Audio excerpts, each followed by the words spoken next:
जय श्री कृष्ण। राधे राधे दोस्तों। एक बार माता लक्ष्मी भगवान विष्णु जी से मिलने जाती है और कहती है, हे प्रभु, जब मैं आपसे मिलने के लिए आ रही थी तो मेरी नज़र रास्ते में मृत्यु लोक पर पड़ी। तो मैंने क्या देखा कि कुछ सुहागिन स्त्रियां आपस में चर्चा कर रही हैं कि स्त्री की एक चीज छूने से किस्मत बदल जाती है और स्त्री के इस दिन चूड़ी पहनने से पति की उम्र कम हो जाती है। प्रभु, मैंने जब से उस चर्चा को सुना है मेरा मन विचलित हो गया है। इसीलिए मेरा आपसे अनुरोध है, आप मुझे मेरे दोनों प्रश्नों का उत्तर देकर संतुष्ट करने की कृपा करें। भगवान विष्णु कहते हैं, लक्ष्मी, मैं तुम्हें तुम्हारे दोनों प्रश्नों के उत्तर एक छोटी कहानी के माध्यम से दूंगा, मगर मेरी एक शर्त है। मैं जब तक कहानी सुनाऊं तब तक पूरा मन लगाकर कहानी सुनना और कहानी पूरी सुनना।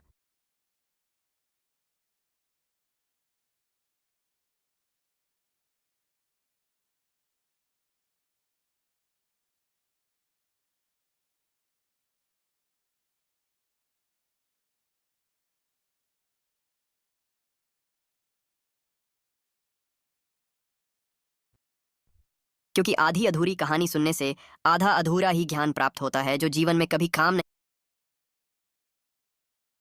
नहीं आता। फिर भगवान विष्णु की बात सुनकर ही माता लक्ष्मी कहती हैं, ठीक है प्रभु, मैं आपको वचन देती हूँ कि कहानी पूरे मन से सुनूंगी। आप कहानी प्रारंभ कीजिए। तो मित्रों, कहानी शुरू करने से पहले मेरा आप सभी से अनुरोध है कि कमेंट पर राधे राधे लिखें। और अगर आप लड्डू गोपाल जी के सच्चे भक्त हैं तो यह कहानी आप अंत तक जरूर सुनेंगे, क्योंकि भगवान विष्णु की यह कथा आपके जीवन में अवश्य कुछ नया सिखाएगी। भगवान विष्णु कहते हैं, लक्ष्मी, एक नगर में एक सेठ रहता था। वह बहुत ही संपन्न था। उनके पास सब कुछ था। आलीशान दुकान थी, महल था, धन की कोई कमी नहीं थी। सेठ के 3 बेटे थे। तीनों बेटों की शादी हो चुकी थी। सेठ की 3 बहुएं थीं। उनका स्वामी बहुत ही अच्छा था। अपने सास, ससुर और पति की खूब सेवा किया करती थी। इसलिए घर में सुख शांति का वातावरण था। सेठ का बड़ा लड़का थोड़ा स्वभाव का अच्छा नहीं था। इसलिए सेठ के बड़े लड़के की उसके माँ बाप से नहीं बनती थी। इसीलिए सेठ ने अपने बड़े बेटे को धन नहीं दिया था और अपने दोनों छोटे लड़के और तीनों बहुओं में बांट दिया था, जिसकी वजह से बड़े लड़के की आर्थिक स्थिति ज्यादा अच्छी नहीं थी। भगवान विष्णु कहते हैं, लक्ष्मी, एक बार सेठ अपने मन में सोचता है कि भगवान ने मुझे सब कुछ दिया है पर एक बेटी नहीं दी है। यदि एक बेटी होती तो मैं अपने मन की सारी बातें अपनी बेटी को बताता और बेटी को बहुत दुलार करता। भगवान विष्णु कहते हैं, लक्ष्मी, सेठ अपनी सेठानी के साथ में अपना अच्छा जीवन जी रहा था, मगर एक बेटी की कमी सेठ जी को हमेशा खलती रहती थी। सेठ जी हमेशा अपने घर के पास स्थित मंदिर में श्री राधा के दर्शन करने जाया करते थे। एक दिन जब सेठ जी मंदिर में राधा के दर्शन करने गए, उस दिन मंदिर में एक संत पधारे थे। फिर सेठ को कुछ उदास देखकर कि संत ने सेठ से पूछा, तुम उदास क्यों हो? तो सेठ बोले, महाराज, मेरे कोई बेटी नहीं है, इसीलिए मैं उदास हो। फिर संत मुस्कुराए और बोले, यदि जीवन में किसी का अभाव है तो उसकी जगह भगवान को बिठा लेना चाहिए। तो सेठ जी बोले, महाराज, मेरे तो कोई बेटी नहीं है, तो मुझे क्या करना चाहिए? फिर संत बोले, अरे सेठ, तुम एक काम करो, तुम बरसाने की बेटी श्री राधा को ही अपनी बेटी क्यों नहीं मान लेते हो? भगवान विष्णु कहते हैं कि हे लक्ष्मी, इस प्रकार संत की बात सेठ जी को बहुत ही पसंद आई। उसी दिन सेठ ने राधा का एक बड़ा चित्र मंगवाया और उसे अपने कमरे में लगा लिया। अब तो सेठ का जीवन पूरा बदल गया। वे उठते बैठते सोते जागते श्री राधा जी को अपनी बेटी मान करके उनसे बातें करने लगते थे। और इतना ही नहीं, सेठ को अपनी बेटी राधा से हर बात बताने में बहुत ही आनंद आता था। इस प्रकार सेठ की राधा में ऐसी लगन लगी कि जब भी वह दुकान पर जाते थे तो श्री राधा रानी को भोग लगाकर के प्रसाद पाकर ही जाते थे। और शाम को लौटते थे तो राधा को प्रणाम करते और उनसे बातें करते और भोग लगाकर के प्रसाद ग्रहण करते थे। भगवान विष्णु कहते हैं कि हे लक्ष्मी, उस सेठ ने जब से राधा को अपनी बेटी के रूप में स्वीकार किया, वह हर समय प्रसन्न चित्त रहते थे। जब भी सेठ से कोई पूछता था कि तुम्हारे कितने बच्चे हैं, तो सेठ हमेशा यही कहता था कि मेरे 3 बेटे, 3 बहुएं और एक बेटी है। भगवान विष्णु कहते हैं, लक्ष्मी, एक दिन सेठ जी के घर में चूड़ी पहनाने वाली मणिहारन आई। तो राधा ने सोचा कि आज तो दिन ठीक नहीं और आज के दिन तो चूड़ी पहनना अशुभ होता है। इसलिए श्री राधा जी ने अपनी माया से उस मणिहारन की चूड़ियों का रंग खराब कर दिया, जिससे सेठ की बहुओं ने चूड़ी नहीं पहनी और मणिहारन को वापस कर दिया। उधर जब 2 दिन के बाद में वही मणिहारन उन चूड़ियों को देखती है तो वह चूड़ियां सुंदर हो जाती हैं। फिर मणिहारन उन्हीं चूड़ियों को लेकर के सेठ के घर पुनः आती है तो सेठ की तीनों बहुएं चूड़ियां पहनती है और बाद में राधा भी चूड़ी पहनने के लिए प्रकट होती है। और जब राधा प्रकट हो गई तो मणिहारन ने जब राधा का स्वरूप देखा तो मणिहारन उन्हें देखते ही रह गई। फिर राधा रानी मणिहारन से कहने लगी, मुझे भी चूड़ी पहनाओ। उधर राधा जी की बात सुनकर के मणिहारन ने मन में विचार किया कि हो सकता है कि सेठ के घर पर कोई मेहमान आ गया होगा, क्योंकि हमेशा तो मैं जब भी इस घर में चूड़ी पहनाने आती थी तो सेठ की केवल 3 ही बहुएं दिखाई पड़ती थी जो हमेशा चूड़ी पहनती थी। मगर आज यह चौथी बेटी मुझे नजर आई है। लगता है कोई मेहमान होगी। भगवान विष्णु कहते हैं कि हे लक्ष्मी। और फिर ऐसा सोच करके उस मणिहारन ने राधा जी को चूड़ियां पहना दी। अब राधा रानी चूड़ी पहन करके एक ओट में जाकर के अंतर ध्यान हो गई। सभी को चूड़ियां पहना करके मणिहारान हमेशा की तरह चूड़ियों का पैसा लेने के लिए सेठ की दुकान पर चली गई। फिर मणिहार को देखते ही सेठ कहने लगा, लगता है घर पर चूड़ियां पहनाने गई थी। तुम हमारी तीनों बहुओं को चूड़ियां पहना कर आई हो। ये लो अपने पैसे। मैं तुम्हें देखकर ही समझ गया कि तुम दुकान पर पैसे लेने के लिए आई हो। और फिर सेठ ने मनिहारी को हर बार की तरह जितने पैसे देते थे उतने ही पैसे निकाल कर दे दिए। तो मनिहारन कहने लगी, सेठ जी, इस बार मैंने 3 जनों को नहीं बल्कि 4 जनों को चूड़ियां पहनाई है, इसलिए इस बार मैं ज्यादा पैसे लूंगी। भगवान विष्णु कहते हैं, हे लक्ष्मी। मणिहारन की बात को सुनकर के सेठ कहने लगे, हमारे घर में 3 बहुओं के अलावा चौथी तो कोई है नहीं।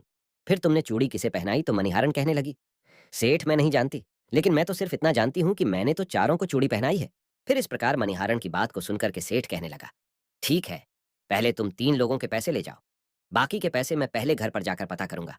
चौथा कौन है जिसे तुमने चूड़ी पहनाई है? पहले मैं घर पर जाकर पता करूंगा, उसके बाद तुम्हें पैसे दूंगा।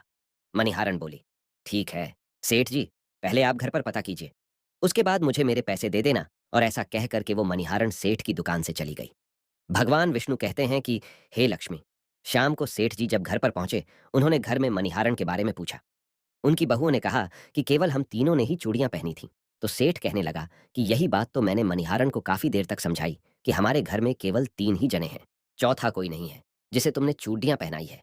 मगर वो मणिहारन यह बात मानने के लिए तैयार नहीं थी और बार बार उसका यही कहना था कि मैंने 4 जनों को चूड़ियां पहनाई है। भगवान विष्णु कहते हैं, हे लक्ष्मी। इस प्रकार सेठ सारी बात भूल गया और अपने नित्य काम में लग गया। सेठ राधा राधा बोलते बोलते श्री राधा जी को प्रसाद का भोग लगा करके और भोजन करके सो गया। उधर जब सेठ को नींद आ गई तो उसके स्वप्न में श्री राधा जी प्रकट हुई। उनकी आंखों में आंसू थे। सेठ ने पूछा, बेटी उदास क्यों हो? तो श्री राधा बोली, पिताजी, आज मेरा मन बहुत दुखी है। मैंने आज अपने पिता का घर समझ करके यहाँ आराम से चूड़ियां पहनी थी, परंतु पिताजी, आपने उस मणिहारन को मेरी चूड़ियों का मोल नहीं चुकाया। पिताजी, आपने मुझे बेटी तो बना लिया, परंतु आपको मेरी याद नहीं आई। आपने मुझे भुला दिया। इससे मैं बहुत दुखी हूं। भगवान विष्णु कहते हैं, हे लक्ष्मी। फिर इतना सुनकर के सेठ सपने में ही रोते हुए बोले, बेटी, मुझे क्षमा कर दो, मुझसे बहुत बड़ी भूल हो गई। और सेठ तुरंत ही नींद से उठे। उनकी आंखों से आंसू आ रहे थे। सेठ ने तुरंत ही तिजोरी में से पैसे निकाले और मणिहारन के घर की तरफ चल दिए। सेठ ने मणिहारन के घर का दरवाजा खटखटाया। मणिहारन ने दरवाजा खोला और नजर पाया। सेठ खड़े ढे तो मणिहारन कहने लगी, सेठ जी, इतनी रात को आप कैसे आना हुआ? और फिर मणिहारन सेठ को अपने घर के अंदर ले गई। सेठ की आंखों में आंसू भरे थे। फिर सेठ मणिहारन से कहने लगा, तुम्हारे जैसा बड़ेढ़ा भागी कोई नहीं, तुम तो बहुत ही भाग्यशाली हो। तो मणिहारन कहने लगी, सेठ जी, ऐसा क्या हुआ? तो सेठ बोला, मैंने राधा जी को अपनी बेटी बनाया है, परंतु मैंने उन्हें कभी भी अपने नेत्रों से नहीं देखा। लेकिन तुमने आज उन्हीं राधा जी को अपने हाथों से चूड़ियां पहनाई है। आज तुम्हारे जितना भाग्यशाली इस धरती पर दूसरा कोई नहीं। मैं तुम्हें अपनी पुत्री की पहनी हुई चूड़ियों का मूल्य चुकाने आया हूं। और ये कह करके सेठ जी ने रुपयों से भरी हुई थैली मणिहारन के सामने रख दी और कहा, इसमें से जो भी लेना है ले लो। भगवान विष्णु कहते हैं कि हे लक्ष्मी। जब मणिहारन ने सुना कि स्वयं राधा जी उससे चूड़ियां पहनने आई थीं, तो मणिहारन की आंखों में भी आंसुओं की धारा बह निकली और मणिहारन बोली, सेठ जी, मैं राधा रानी की चूड़ियों के पैसे कैसे ले सकती हूँ? ऐसा सौभाग्य किसे मिलता है जो मुझे मिला? और मैंने राधा को अपने हाथों से चूड़ियां पहनाई। मैं आपसे बिटिया राधा की चूड़ियों के पैसे कभी भी नहीं लूंगी। भगवान विष्णु कहते हैं, लक्ष्मी। परंतु सेठ नहीं माने। सेठ जी ने रुपयों से भरी हुई थैली मणिहारन के घर पर रखी और वहां से सीधे घर आए और अपनी पत्नी को लेकर के श्री राधा जी के मंदिर में चले गए। और उस दिन के बाद में सेठ जी ने अपना सब कुछ छोड़ करके संन्यास ले लिया और अपना सारा जीवन राधा जी के मंदिर में राधा जी की भक्ति करते हुए फिर बिता दिया। भगवान विष्णु कहते हैं, लक्ष्मी। इधर तो सेठ मंदिर में राधा जी की भक्ति का दीवाना हो जाता है और अपनी पत्नी के साथ में मंदिर में रह करके राधा रानी की भक्ति करने लगता है। उधर राधा रानी बड़े लड़के के सपनों में पहुंच जाती है और कहती है, तुम अपनी माँ की सेवा नहीं करते हो, इसीलिए तुम्हारी ये स्थिति है।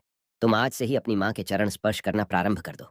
रातों रात में तुम्हारा भाग्य देखना कैसे बदलता है। भगवान विष्णु कहते हैं, लक्ष्मी।